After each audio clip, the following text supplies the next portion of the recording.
اعوذ باللہ من الشیطان الرجیم بسم اللہ الرحمن الرحیم من كان عدوا لله وملائكته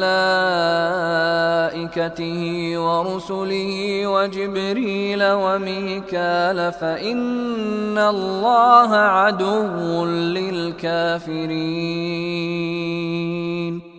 من کان عدوا، اور جو کوئی ہے عدو دشمن، من کان عدوا للہ، جو دشمن ہے اللہ کا، وملائکتہ، اور اس کے فرشتوں کا، وہ رسول ہی، رسول کی جمع ہے رسل، اور اس کے رسولوں کا، وجبریل، خاص طور پہ جبریل کا نام لیا ہے، ومیکائیل، اور میکائیل کا دشمن ہے.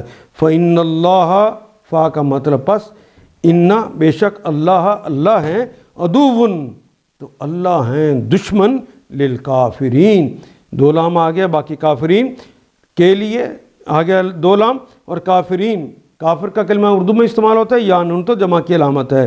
اللہ تو کافروں کے دشمن ہے.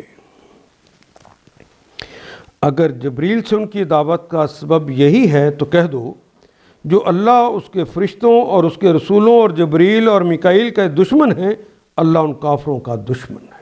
ان آیات کو ایک دفعہ پھر تلاوت خود کیجیے، عربی و مبین پڑھتے ہوئے دیکھیے کیا بات پوری اندر اتر رہی ہے، کیا یہ اردو کے سانچے میں ڈھلتی گئی ہیں عبارتیں. اگر بات سمجھ آنی شروع ہو گئی تو الحمدللہ یہی ہمارا ہدف ہے، اور یہ ہدف پورا ہو گیا. اللہ میرا اور آپ کا حامی و ناصر. الف لام